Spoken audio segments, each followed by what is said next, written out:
Et puis des anonymes qui se soulèvent pour la démocratie ou la liberté d'expression, c'est le cas en Syrie.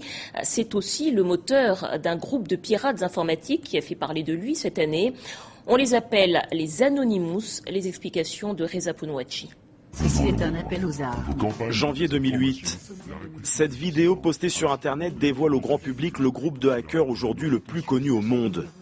Derrière les nuages qui défilent, une voix transformée à l'ordinateur menace de mettre fin à l'église de Scientologie, une déclaration de guerre signée Anonymous. Les Anonymous, un collectif de pirates informatiques originaires des États-Unis, devenu incontournable quasiment dans toutes les langues.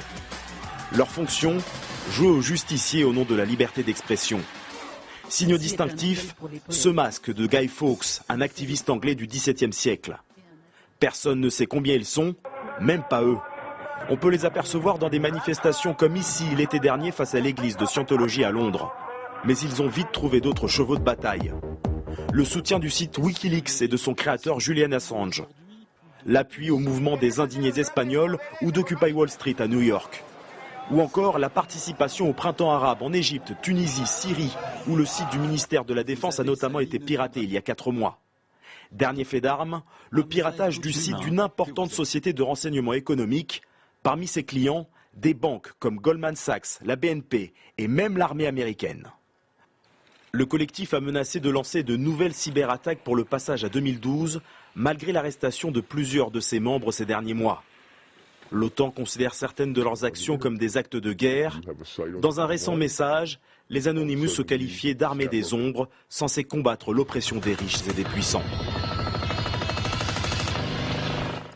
Et pour parler de ce phénomène, nous recevons un de leurs meilleurs connaisseurs, Nicolas Danet. Bonjour. Vous êtes auteur donc de cet ouvrage éponyme, Anonymous. Vous êtes un des meilleurs spécialistes de ce phénomène. Première question d'abord, finalement, les anonymes, c'est un peu la version indignée, mais la version informatique. Alors il y a bien évidemment des liens entre les indignés et Anonymous. Cela dit, ce sont des choses qui sont bien distinctes et Anonymous est en fait plus qu'un groupe de pirates informatiques. Ce sont des hackers qui viennent du cyberespace, qui viennent du monde de l'informatique et qui au début étaient peut-être plutôt intéressés par du piratage informatique peut-être, mais qui sont venus progressivement au monde plus médiatique, au monde de maintenant, et ce sont devenus quelque part des hackers des médias qui vont attirer l'attention des médias sur certains sujets de société. Alors, on le voyait dans le reportage qui vient d'être diffusé, on faisait le lien avec Wikileaks, ce site Internet qui orchestre des révélations en se fondant sur des documents secrets de l'armée américaine, par exemple. Est-ce que les Anonymous se placent dans la même lignée ? Alors, quand Wikileaks a été attaqué par le gouvernement américain qui a demandé à PayPal de lui couper les vivres, eh bien, les premières réactions sont venues du côté d'Anonymous, qui a soutenu directement Wikileaks, puisqu'il y a des liens, en fait, de nature entre Wikileaks et Anonymous. Julian Assange, qui dirige Wikileaks en quelque sorte, était lui-même à l'origine un hacker, et il est passé, comme je disais, à ce monde médiatique, tout comme le fait de son côté Anonymous. Mais d'où viennent ces nouvelles formes de mobilisation sur Internet ? Et puis d'ailleurs, pourquoi cette volonté du combat pour la liberté d'expression ? Alors pour comprendre ça, il faut revenir aux origines d'Anonymous et puis même aux origines de la cyberculture, puisque Anonymous en est l'un des plus jeunes représentants.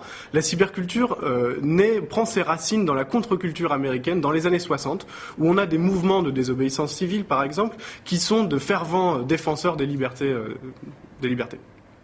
Est-ce que vous pensez que ce type de mouvement, Anonymous, Wikileaks, est-ce que vous pensez que ça peut rendre notre société un petit peu plus démocratique ? Alors il y a effectivement, avec Internet, une notion qui est extrêmement forte, qui est celle de l'anonymat. Et on retrouve cette notion d'anonymat dans la démocratie. Lorsqu'on vote, par exemple, eh bien, on fait preuve d'anonymat. De la même façon, sur Internet, on retrouve cette logique et on se rend compte, comme c'est le cas avec Anonymous ou avec Wikileaks, qu'il y a un renouveau, en tout cas, des formes de mobilisation sur Internet. Et cet anonymat, il est déterminant pour agir.